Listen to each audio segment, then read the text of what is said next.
Welcome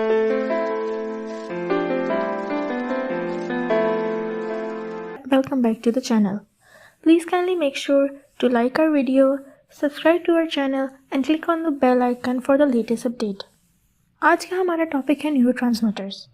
तो basically neurotransmitter हमारे पास brain के अंदर केमिकल्स होते हैं जो हेल्प आउट करते हैं कि जब कोई भी सिग्नल ट्रांसमिट हो रहा होता है बिटवीन आवर न्यूरॉन्स तो उसको फास्ट या स्लो करने में न्यूरोट्रांसमीटर्स हेल्प आउट करते हैं।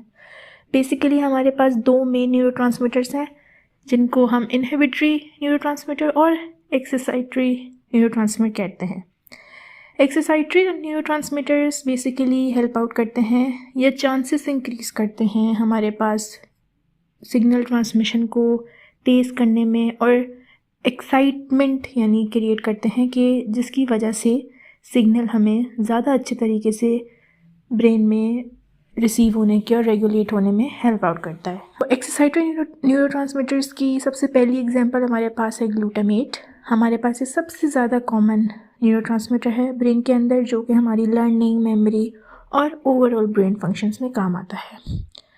उसके बाद हमारे पास एसिटाइलकोलाइन मौजूद है जो हमारे दोनों में काइंड ऑफ वर्क होता है, इनहिबिटरी में भी और एक्साइटरी में भी। ये भी हमारे पास मसल मूवमेंट, लर्निंग और मेमोरी में काम आता है। फिर सबसे कॉम्प्लेक्स न्यूरोट्रांसमीटर हमारे पास डोपामीन है। इसके भी इफ़ेक्ट्स हमारे पास हेल्प आउट करते हैं ब्रेन में जो कि यूजुअली इन्वॉल्व होते हैं हमारे बिहेवियर में, हमारे प्लेजर या फिर बॉडी के मोटर कंट्रोल के लिए। फिर नॉरएपिनेफ्रिन या फिर नॉरएड्रेनालाइन हमारे पास फाइट और फ्लाइट रिस्पॉन्स के लिए काम आता है। यह हमारे अटेंशन, अलर्टनेस और बॉडी अराउजल को कंट्रोल करता है। और उसके बाद इम्यून सिस्टम का सबसे बेसिक हमारे पास न्यूरोट्रांसमीटर है हिस्टामाइन जो कि हमारी बॉडी में अगर कोई भी एलर्जेंस एंटर हो जाते हैं तो उनसे फाइट करने के लिए काम आता है। उसके अलावा हमारी वेकफुलनेस, अटेंशन और लर्निंग को भी कंट्रोल हिस्टामाइन करता है। अब हम बात करते हैं इनहिबिटरी न्यूरोट्रांसमीटर की।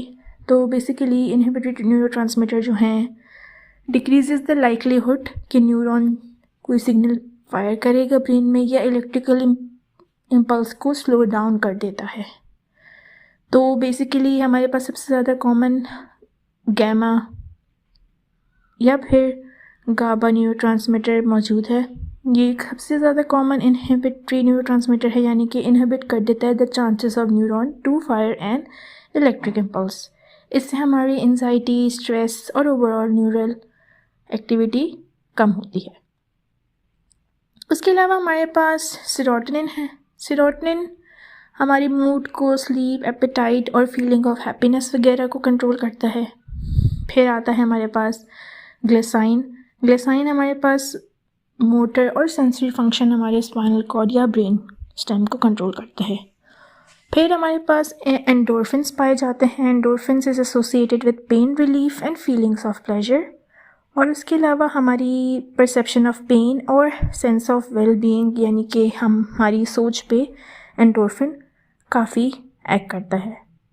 और उसके बाद लास्टली हमारे पास एक न्यूरोट्रांसमीटर है एडेनोसाइन जो हमारे स्लीप की अराउजल या स्लीप को प्रमोट करता है। और हमारे पास जैसे फॉर एग्जांपल कैफ़ीन है वो हमारे पास एडेनोसाइन के रिसेप्टर्स को जब ब्लॉक करता है जिसकी वजह से अलर्टनेस और ड्राउजीनेस हमारे पास रिड्यूस हो जाती है।